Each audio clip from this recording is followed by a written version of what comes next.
Video में हम देखेंगे a girl with A basket का पार्ट 2, जिसमें विलियम सी डगलस ने प्राकृतिक वर्णन किया है जब वे दिल्ली से हिमालय के लिए जा रहे थे। The route lay through one of the richest of India's agricultural areas. Route माने रास्ता, ले थ्रू माने होकर के गुजरना, वन ऑफ द रिचेस्ट माने सबसे उपजाऊ भूमि, ऑफ इंडियाज एग्रीकल्चरल एरिया, जो इंडिया का कृषि प्रधान क्षेत्र है उसके सबसे उपजाऊ क्षेत्र से रास्ता होकर के गुजर रहा था। माने वहीं से वे निकल रहे थे, जा रहे थे, ले थ्रू, ठीक है ना। वन ऑफ द रिचेस्ट का मतलब जो है सबसे, सुपरलेटिव डिग्री हो जाएगा। Okay, this was the plain of the upper Ganga river. यह गंगा नदी का ऊपरी मैदान था। 1000 feet above sea level but tropical। 1000 foot ऊपर, सी लेवल माने कि समुद्र लेवल से, समुद्र की सतह से 1000 फुट ऊपर, बट ट्रॉपिकल, लेकिन ट्रॉपिकल से तात्पर्य होता है उष्ण कटिबंधीय। ये ज्योग्राफी के अंतर्गत आता है। जैसा कि आप जानते होंगे, इक्वेटर के आसपास के जो क्षेत्र हैं वो ट्रॉपिकल माने जाते हैं, और जो नॉर्थ पोल और साउथ पोल के जो एरिया होते हैं उसको हम जो है कोल्ड ट्रॉपिकल के अंतर्गत ले लेते हैं, ठीक है। और उसके बीच के जो है सम की मात्रा होती है। इसी तरीके से ट्रॉपिकल एरिया कह सकते हैं, मतलब कि जहाँ से वे गुजर रहे थे, ठीक है, यह गंगा का ऊपरी मैदान का भाग था जो समुद्र की सतह से 1000 फुट ऊपर था, लेकिन ट्रॉपिकल मतलब उष्णकटिबंधीय क्षेत्र था। The Ganga was brown silt. The Ganga was brown silt. Silt का मतलब होता है एक उपजाऊ बलुई मिट्टी, जो कर की गंगा जो है अपने साथ जब हिमालय की वादियों से ये बह करके आती है तो अपने साथ वो एक मिट्टी लेकर के बहती है ना। तो वो मिट्टी जो आकर के इसी मैदानी क्षेत्र में, अपर गंगा प्लेन में आकर के जो है वह समा जाती है। तो उसी सिल्ट की बात कर रहे हैं। तो गंगा यहाँ पर अपने साथ जो है उस सिल्ट को बहा करके लाती है। स्वैलोन विथ फ्लड वाटर्स, किसके साथ? स्वैलोन का मतलब उफनती हुई, विथ फ्लड वाटर्स माने जो बाढ़ का जो पानी होता है, उस बाढ़ के हुए पानी के साथ जो है वो अपने साथ सिल्ट बहा करके इसी मैदानी क्षेत्र में ला करके जम जाती है। It overflow in inundating 1000 of acres of rice। It overflow, overflow माने भरा हुआ होना। इन अनडेटिंग का मतलब होता है इन अनडेटिंग का मतलब होता है अनंत तक। 1000 of acres माने जो है आपके दसियों हजार एकड़ जमीन में जो है वहां पर आपको राइस ही राइस मतलब धान की ही खेती देखने को मिलेगी, जिधर आप देखेंगे उधर, ठीक है। To the north were jungles, great expanses of grass. To the north माने उसकी उत्तरी दिशा की ओर, है ना, वेयर जंगल्स, वहां पर जो है जंगल ही जंगल उनको देखने को मिला। जिस प्रकार से वो ट्रेन से जा रहे थे तो उनके ट्रेन के उत्तरी भाग की ओर, ठीक है ना, जिस ट्रेन से वो जा रहे थे उसके उत्तर दिशा की ओर बता रहे हैं वो। To the north were jungles मतलब जंगल ही जंगल था दूर तक। ग्रेट एक्सपेंसेस ऑफ ग्रास, है ना, माने बड़ी बड़ी जो है एक्सपेंस माने फैलाव होना, है ना। ग्रास का माने घास, घास का मैदान था, घास के जंगल थे वहां पर। हायर देन अ मैन्स हेड, वो ऐसी घास थी जो कर की मनुष्य के सर से ऊंची थी, मतलब आप 5.5 फुट का इंसान होता है एक तरीके से ज्यादा, तो उनसे भी बड़ी जो है वो घास थी। एंड अनब्रोकन, और अनब्रोकन माने बिल्कुल निरंतर वही घास का मैदान, घास का जंगल देखने को मिल रहा था। फॉर एन ओकेजनल, कहीं कहीं पर, सिवाय, एक्सेप्ट का मतलब होता है सिवाय, फॉर एन ओकेजनल माने यदा कदा, है ना, कहीं कहीं पर। क्लम्प ऑफ ट्रीज, क्लम्प का मतलब होता है झुंड, ठीक है ना, समूह। क्लम्प ऑफ ट्रीज, यहाँ वहां कहीं पर जो है आपको केवल जो है पेड़ों का समूह देखने को मिल रहे थे, है ना। और वही समूहों और वही घास के मैदानों के बारे में बताया जा रहा है। द होम्स ऑफ टाइगर्स, और वही जो है बाघों के घर थे, निवास स्थान थे। मतलब ऐसे ही जो है घास के मैदान और पेड़ों के जो है समूहों के बीच जो है बाघ रहते थे।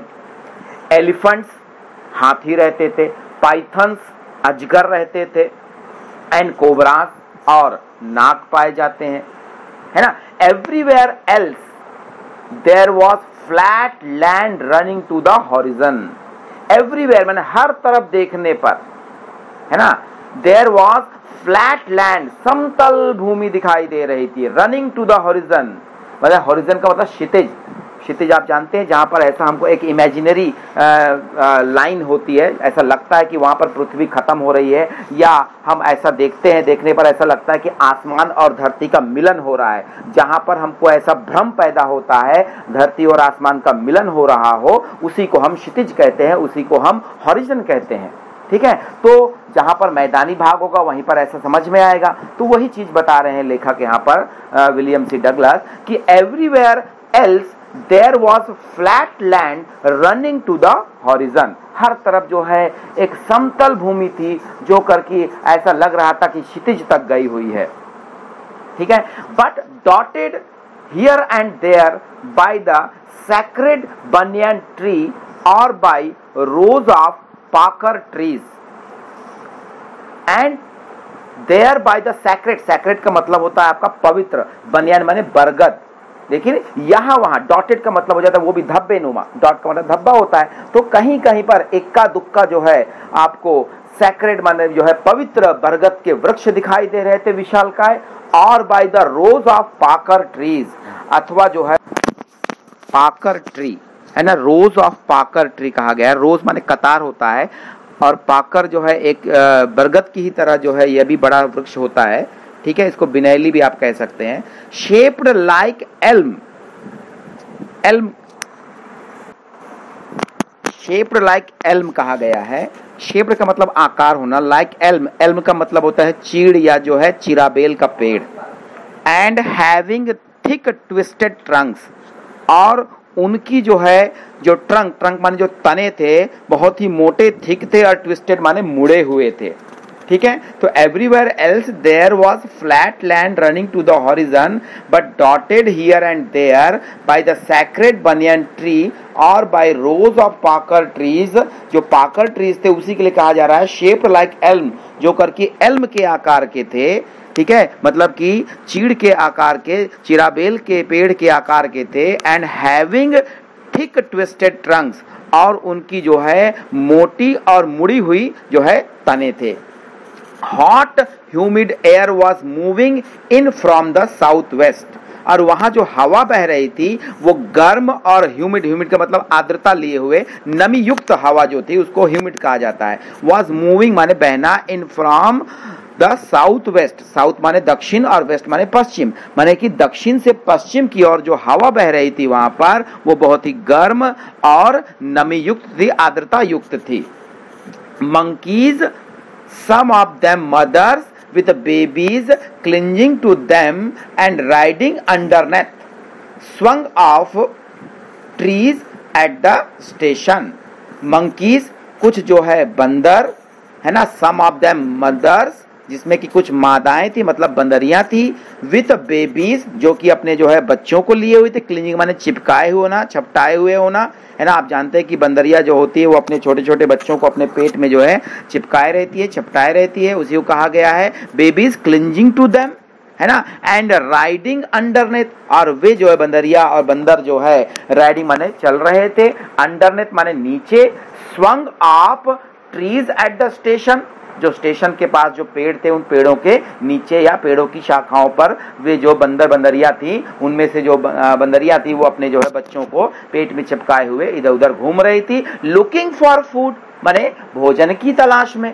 ठीक है, स्टेशनों पर जो भोजन मिल जाता है जूठा उठा खाने के लिए, उसी की तलाश में जो है वो बंदर वहां पर भटक रहे थे, है ना। द विलेजेस वेर पास्ड, और जो गांव स्टेशन से जब मतलब जो ट्रेन चल रही थी, पास का मतलब गुजरना, तो आप जानते हैं कि जो गांव वगैरह जो बसे हुए थे उस रूट में, है ना, जैसे जैसे गांव पीछे की ओर जा रहे थे, है ना, उसको कहा गया पास। Had walls made of mud mixed with water, तो वो जो घर उन्होंने देखे वहां के क्षेत्र में, वो घर कैसे थे, है ना, वॉल्स मेड ऑफ मड, माने उनकी दीवारें, जो घर थे उनकी जो दीवारें थी, made of mud mixed water, माने कि मिट्टी में जो है गोबर मिला करके, मतलब मिट्टी की दीवारें, आप जानते हैं कि मिट्टी में गोबर ओबर मिला करके जो है उसको बना करके दीवार बनाई जाती है। तो mixed with water and cow dung, पानी और काउडंग का मतलब होता है गोबर, गोबर और पानी और मिट्टी मिला करके जो है दीवारें बनाई गई थी।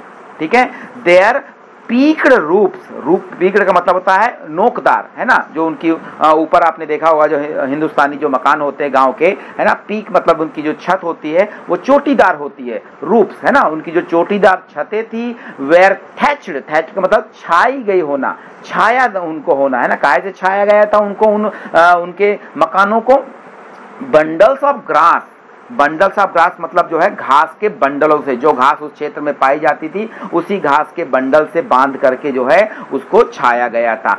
Tide to the bamboo poles, bamboo माने बांस, बांस के जो है पोल्स में मतलब बांस में जो है बांध करके, घासों को बांध करके जो है उसको तीरा गया था, कहने का मतलब, ठीक है ना।